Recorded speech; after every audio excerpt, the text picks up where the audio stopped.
Good morning, our listener. Welcome to our show, Wimbi la Mazingira Show, on Blue Radio.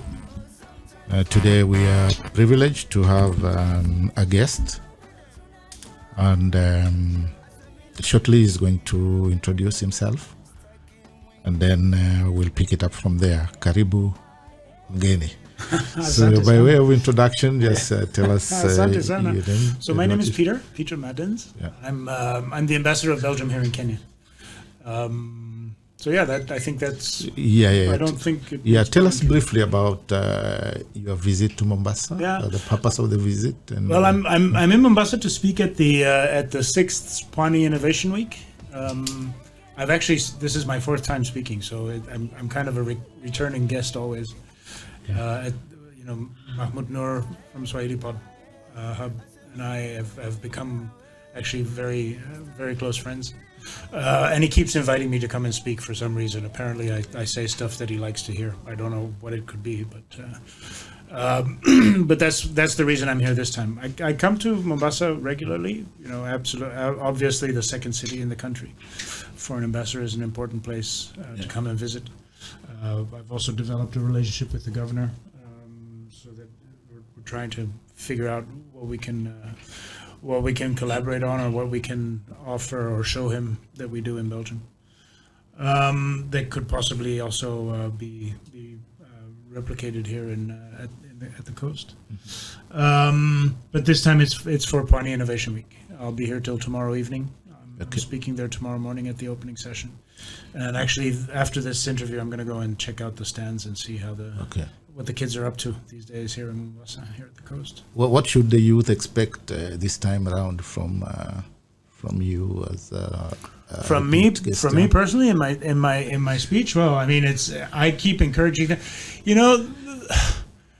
My grandparents and my parents' generations gave us a world where we set up the mechanisms to guarantee peace, and where we set up, at least in Europe, where we set up the mechanisms to guarantee peace on the continent, and where we set up mechanisms to distribute our wealth, social security, unemployment insurance, infrastructure, education, all those things. And I kind of have a feeling that us baby boomers, when we came to power, or when we came to positions where we had to start taking responsibility for running those systems, for growing them, for embedding them even more in our societies, we actually became, such an ugly word, but we actually became selfish. Okay. And started thinking that things like the UN makes no sense, the EU is a danger. I don't want to give up any of my entitlements under Social Security, even if it's to make that Social Security system more resilient. What I'm looking at when I see the millennials and the Gen Zs, I'm looking at a completely different attitude these kids have. They actually want to take responsibility for the systems as quickly as possible. And that actually makes me quite happy. And one of the places I've noticed over the last 4 years that I've been here in Kenya, one of the places where you can see that happening, you can almost physically feel it happening, is Pwani Innovation Week, and is actually Swahili Pod Hub here in Mombasa, and that's why I'm so enamored with the place, and I'm so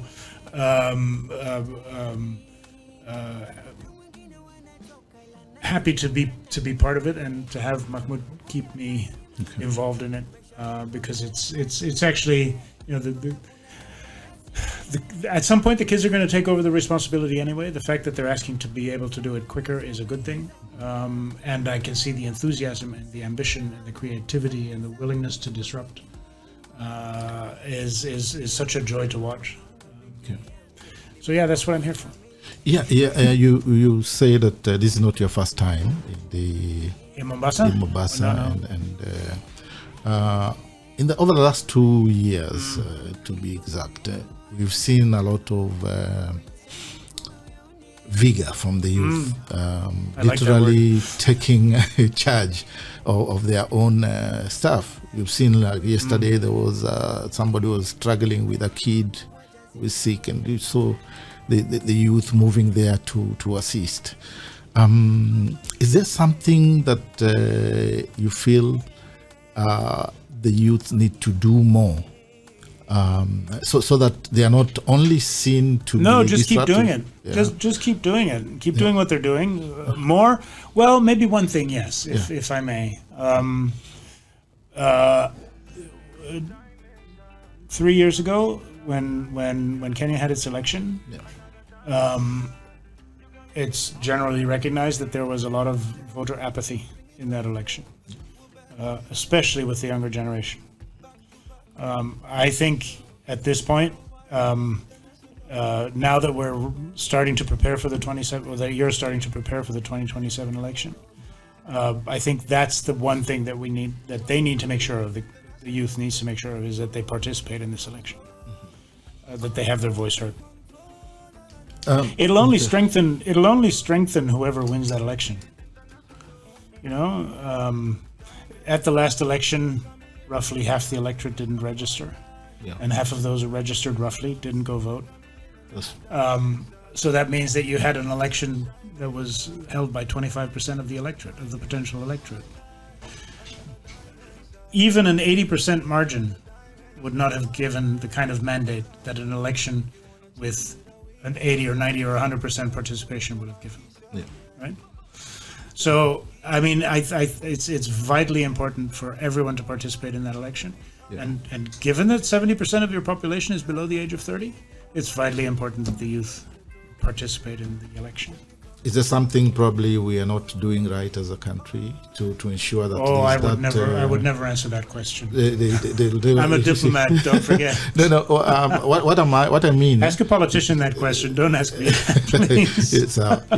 You're right. What I mean is that Kenya as a country has put some structures, so to speak. Yes. But is it a question of ensuring that those structures are well enforced? Yes. The policies are well enforced. And, absolutely. That the structures work. Look, the one thing you have going for you, I think, is that with maybe the exception of one election, but every single election since multi-party democracy has been better than the last one. Yeah. Maybe with one exception, 2007. Yeah. Okay. Yeah.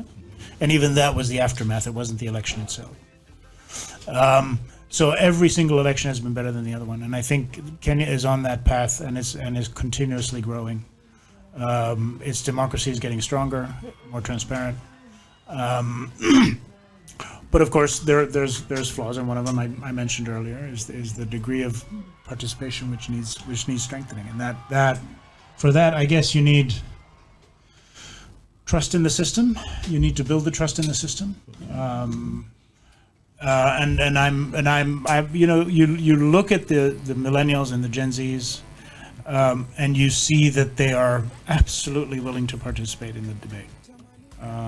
They wouldn't have done what they did 2 years ago and this year, or last year and this year, if they weren't willing to participate in the debate. And I think that's very, very encouraging. For this country's forward movement in the democratic space. Yeah, a bit of a shift from politics to matters of environment. Thank you. Because Blue Radio is hinged on sustainable. Blue is green, right? Yeah. Blue is the new green. It's the new green. And orange is the new black. Blue is the new green. Right. There you go. Yeah. So again. Talk to us briefly about the Green Embassy, and then we can pick it from there. Yeah. So when I arrived, when my wife and I arrived in August of 2021, we met a Belgian couple who had just started less than 2 years earlier, had just started a safari camp in Masai Mara, of which they had built as a carbon neutral safari camp, net zero in its operations. He showed me around. Loic showed me around his camp. By the way, it's called Embo River Camp.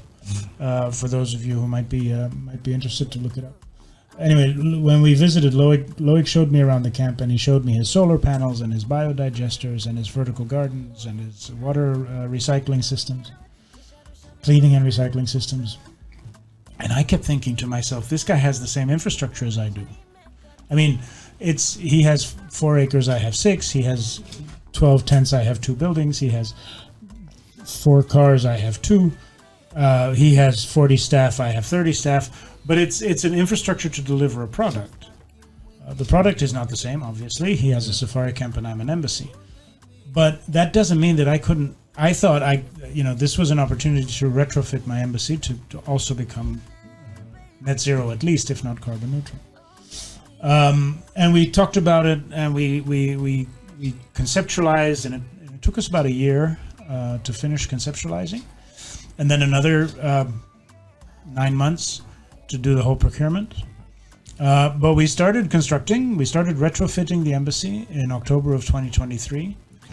Flipped the switch on the electrical system in February of 2024, and we're now the first net zero embassy in Nairobi and the first net zero embassy in the Belgian network worldwide.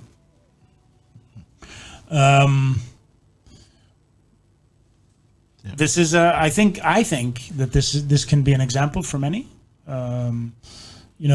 Loic has a net zero camp in Masai Mara. I have a net zero embassy in an urban setting like Nairobi.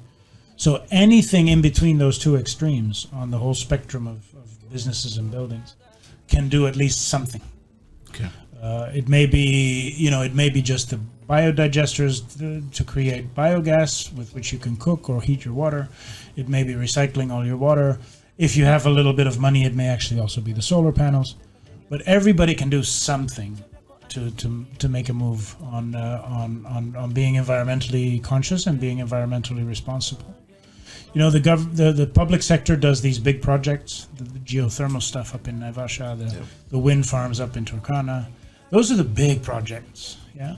And Kenya is doing really, really well on those. I mean, what is it? 95% of Kenyan electricity is sustainably generated, which is amazing. I mean, I think you're one of the most forward-looking countries in that respect. But those big things will only have the kind of effect that we're looking for if the little guy, the owner of the apartment, the businessman who runs a small factory or a small warehouse or a small shop, the big things will only work if the little guy also does his part. I think we've shown what is possible. Yeah. We have all our electricity is solar generated. So all of it, because we store it in batteries, and that's what we use overnight. Okay. We recycle all the water that we use. We recycle it, we clean it, then we mix it with rainwater that we capture, and we use that to irrigate the vertical vegetable gardens that we have. There's a vegetable garden and 2 hydroponic herb gardens that we have. Okay. We consume all of that. We need to buy a little bit because we have events at the house, etc. But we consume all our vegetables and we grow all our own herbs. And whatever's left over, we put into 2 big biodigesters with which we produce methane gas that we can use to cook with, and that we use to heat the water in the staff quarters. So we have this whole system that all of it works together intricately to create a net zero embassy. It's not yet carbon neutral because the embassy was built in concrete, and we still have a lot of our staff driving fossil fueled cars. Mm-hmm. But we're hoping to come to a point where we will be producing more energy than we consume ourselves, both in terms of electricity and gas, and that extra production we can give away so that we actually become net negative rather than net zero. Okay. And once we're net negative, we can start trending towards carbon neutrality. And that's the goal, to be at least carbon neutral. And to not put any carbon into the atmosphere from our own operations. Okay. Before we started, I was asking about what we can learn from what you are doing. You said your friend started it just from his or her own pocket, and it's working very well. You have started. What is it that we can learn? What is it that we can do? A couple of let me give you a couple of examples. First of all, a lot of the things that we've installed, especially the biodigester, the rainwater capture, the vegetable gardens, are really not that expensive. Okay. They're really affordable. water capture is a question of putting gutters around your house, and of putting either underground or above ground a big tank with which you capture the rainwater, and you use that rainwater to irrigate your garden. And ideally, you use that rainwater not to irrigate your garden, but to irrigate your vegetable garden, which you can have on your terrace if you live in an apartment, or on your rooftop if you live in a townhouse, or in your small garden if you live in a place with a bit of a garden. So those things are actually not at all that expensive, and they're very affordable, and actually probably even you can do them yourself by hand. Yeah. The other example I wanted to give, this is about the solar system, which is a lot more expensive. I agree, but it's also the attitude that you take towards this. Okay. The batteries that we have are lithium-ion batteries, which today cannot be recycled. Okay. Right?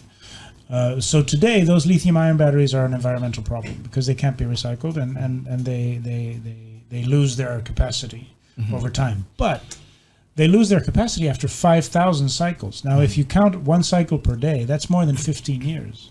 Yeah. So what I'm thinking is, if humanity has not figured out how to recycle these lithium-ion batteries in the next 15 years, then actually we're in much more trouble than we are already today. Okay. Right? So the thinking behind that is, take the technology you have today, use it, because it is in any case better than what we had before, which is fossil fuel generated electricity with coal or with diesel fuel or whatever. This technology is better than we had from the environmental perspective, is better than what we had today.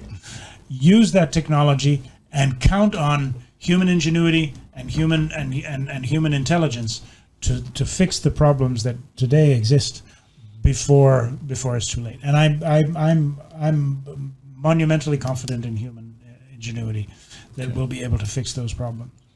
I think that's maybe one of the biggest problems with the environmental movement today. They're panicking that we're not going to be able to fix it. I think we can. We'll have a rough time. Yes, there's stuff going to happen. Sure, absolutely, I agree with that. But we will figure it out as humans. Mm-hmm. Maybe people might. You've talked about the cost. And that it's not very expensive to begin with, but now the attitude. Is this technology ordinary technology, or is it one that probably you have brought from Belgium? No, very much so. It's very ordinary technology. The vegetable gardens are just they're a bunch of boxes with volcanic pumice, which is an inorganic growing medium. But you run water through it, so it's basically a hydroponic system where the vegetables grow with the water that you feed it, and that the system in our system is automatized, so it runs water through the system 2 times 3 minutes a day. But there's nothing says you can't do it manually. You can't water the plants manually, so that makes it a whole lot cheaper because you don't need the automatic system, right? The biodigesters, again, the biggest cost with the biodigesters are the burners that have to be a little different from the ones that you use for LPG. But even that is actually quite affordable. And I would suggest when your stove needs replacing, think about replacing it with the biodigester, or with a gas burner, with a methane gas burner that you feed with gas that you've created yourself from kitchen waste, by the way. Okay. Yeah. So your own waste you're putting in the biodigester. Your own kitchen waste you're putting in the biodigesters, and that gives you gas to cook on. And if it's not enough what you produce in your kitchen, you just go to Mama Boga down the street and you tell her in the evening when you go home, give me everything you haven't sold. Oh yeah. And she doesn't have to haul it away. She doesn't have to pay somebody to come and throw it out. She can bring it to you. Or he can bring it to you, just gives you the unsold produce, and you turn that into gas and you cook with it. And also, by the way, you can also heat there's gas heaters for the showers, which allow you to get rid of those unbelievably dangerous, those suicide shower heads where you have electricity and water in the same thing. Okay. So this is a reflection of what Belgium believes in. What we should all believe in, yeah. Yeah, and everybody should believe in. But I would like to get a glimpse of what is it like in Belgium in terms of. On this particular front, with regard to greening and solar power and biogas and vegetable gardens and water recycling, it's actually a lot harder in Belgium than it is here. You have 7 hours of sunshine on average per day. Yeah. Last December, December 2024, we were in Brussels right after New Year's, and I heard on the news they were giving us a summary of the weather in the month of December, and they said we had 7 hours of sunshine in the month of December. Only. Yeah, you guys have that every day. So especially for solar energy, this place is much more productive and efficient in terms of producing energy. You have in most parts of the country you have a lot of water, so it's a question of capturing it. Our vegetable garden, we can harvest vegetables about 4 times a year. Yeah, in Nairobi, in Belgium, once maybe twice if you're lucky. Okay. So no, this place, this country, and huge parts of this country are much more efficient and effective for this kind of technology than it is in Belgium. Look, yes, we have the money for it. We can make the investment, and it's a little easier to find money to make the investment in Belgium. But that means that our technology has to be state of the art at all times to get the highest level of efficiency out of whatever we install. Okay. Here you can use it for a lot longer because it's just so much simpler. Okay. Have you had people who have developed interest probably to learn from you here in Kenya? Yes. Yeah, we have a number of people who have come to see the embassy and who've replicated some of the things that we've done. Yeah, especially the vegetable gardens seem to be quite attractive. And now we're talking about the youth again. And then when we talk about the youth, we talk about innovation and the rest. We've seen even in the blue economy space, we've seen a number of youth coming up with innovation in the circular economy and that kind of stuff. Is there something that, of course, we want as much as possible to be inward looking? Is it something that the youth can also learn? Of course. From you, and of course. What message do you have for? Of course. I mean, I look at a couple of weeks ago we had a high level visit here in Kenya, and we took him to see the vegetable gardens at a school in Kibera in Nairobi, and this was the same vegetable garden as mine. Okay. It was a hydroponic vegetable garden. It was largely vertical, and the kids. This was on a day off, or on a week off even, just before. I think it was in August, so it was just before the beginning of the September term. The kids from the neighborhood were there taking care of the garden. Okay. They were cutting out the bad leaves. They were harvesting the vegetables that were ripe and ready for consumption. So absolutely, these systems have an attraction for the young people, because they know.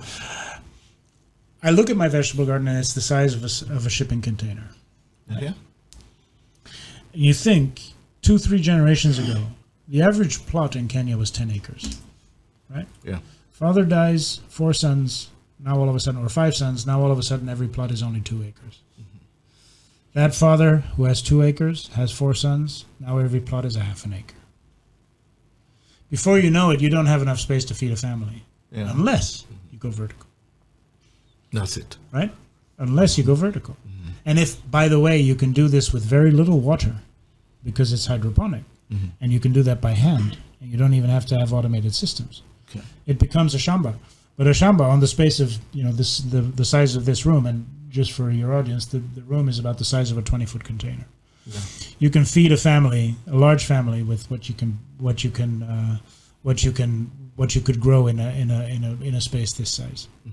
There's a friend of mine, by the way, who came to see the vegetable garden, and he does catering for merchant marine shipping. And he was looking at our vegetable garden. He says, "This is a shipping container. What if I did this in a shipping container and put it on the deck of a ship? Then I wouldn't have to send the ships freeze dried or vacuum packed, non-fresh vegetables. They could grow their own vegetables while they're traveling across the world." Oh, yeah. So all these things. This is what makes this project so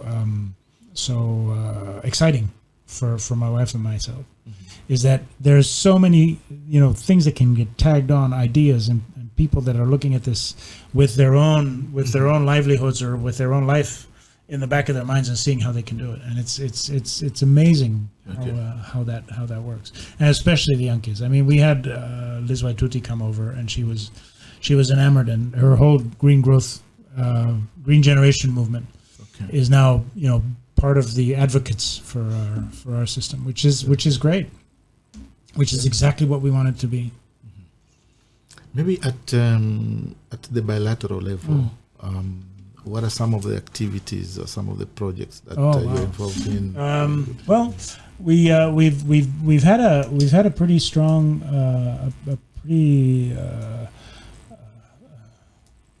pretty good strengthening of our relations. We just signed a double taxation agreement a couple of weeks ago, which means that Kenyan diaspora in Belgium or the Belgian diaspora here now can pay taxes in either country, and that it's considered to be paid in the other country as well. We're working on an air services agreement. We've had a ministerial visit.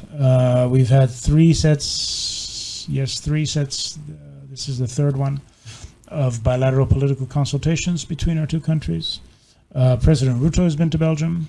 We're fortunate in that Belgium hosts the European Union, so these guys come to Belgium regularly. But it's then a question of getting them to add a bilateral moment to the visit, and that worked. We've and again, the visibility of the Net Zero Embassy is quite amazing. At the same time, we've also been pretty active in the UN here. I'm also permanent representative to UNEP and Habitat. I get to be vice chairman of the UNEA, that's the UN Environment Assembly that's taking place in December. For some reason, they thought it was a good idea to make me vice chairman of that. Okay, I can't always agree with my colleagues, but okay. We've been. It's been a busy couple of years. I've been here for 4.5 years now. Normally, I retire on the 31st of July, so I'm coming to the end not only of my posting here, but also of my career. And it's amazing to be to have this be my last ambassadorship, because actually, I don't know if you've been told, but this place was my father's first ambassadorship. And it'll be my last one. So as a family, we're closing the circle here. There's a special bond. Yeah, my dad was ambassador here from 1975 to 1979. Actually, I went to school here. I finished high school at St. Mary's in Nairobi. What a coincidence. There's a beautiful coincidence, so to speak. It is. Maybe what is that striking? Something that you feel, I know there's a lot that you have done during your term, but there's that one thing that you feel the 4 years have been worth it. Yeah. Oh wow! Here in Kenya, the 4 years. Oh, that's by. I mean, obviously, that's the Net Zero Embassy for sure. But I ask myself that question about my whole career as well, because I'm coming to the end of it. So I ask myself, what have I achieved that actually that I'm proud of? Well, the Net Zero Embassy is one of them, but there's actually another one. We had a refugee issue when I was ambassador in Tanzania 20 years ago. I was ambassador in Tanzania from 2003 to 2008. Okay. And at one point there was a whole movement of Congolese refugees who were trying to go back to Congo, and we organized for them to be able to go back with a pontoon bridge in Kigoma Harbor. And I remember going to inaugurate that bridge. And an old refugee, an old man, he must have been, I don't know. Well, he was. In any case, he was not very mobile and not very fit anymore. But he comes up to me while we're standing there, waiting to move towards the pontoon bridge to get them onto the ship to cross Lake Tanganyika and go back to Congo that afternoon. He comes up to me and he says, "Are you the ambassador?" And I say, "Yes, I am." He says, "Then I have to thank you, because apparently I was told, or we were told, that this particular sailing is thanks to you. And now that I've been in the camp for 10 years, I finally get to go home, so I want to thank you." Okay. That, to me, was the moment I thought to myself, okay, this is why I'm doing this job, to change this one man's life. Yeah. real Yeah. something that So- you feel. Yeah, I can finish my career with a degree of satisfaction. I've done a couple of things that make me happy, and I've changed a couple of lives. Okay. So that's Talking about we like talking about legacy. What, apart from the Green Embassy, I mean, what legacy are you leaving? oh boy. In Kenya? Well, I mean, I don't think that's up to me to determine. I mean, I told you the story about the refugee. I know the Net Zero Embassy. I'm hoping that my successor will be just as enthusiastic about it and just as engaged with it as I am. That we don't let this go to waste. But apart from that, I think it'll be up to others to determine if I have a legacy, if I leave behind a legacy, and if I do, what that is. I'll leave that to others. As we wind up, your final thoughts, your final word. I mean, Kenya like I said, I'm here. Yeah. I'm here for Pwani Innovation Week. This is my 4th year. I've been here. I think as long as Blue Radio exists. I think Blue Radio started somewhere in 21 or 22. Yeah, if around that time. So this is the third memory serves. And I've always cherished these chats on Blue Radio. Okay. So, and given that this is probably my last time here, because by this time next year I'll be gone, Yeah. or at least I won't be in this job anymore. It's been quite an honor and quite the pleasure to be part of Blue Radio's growth and its birth and its growth and its first couple of years. And if I look around where you are installed now, I'm thinking you're doing well. And if I had any part of that makes me proud. So thank you very much. Good.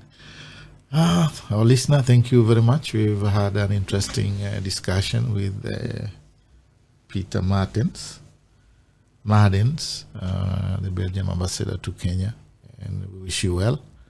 And I hope before you leave, you'll take time to visit us and share some insights. If not, we'll do one online. Yeah, we can, of course, we can always do online. Thank you so much. Thank you so much. You're listening to Blue Radio, bringing the vibe.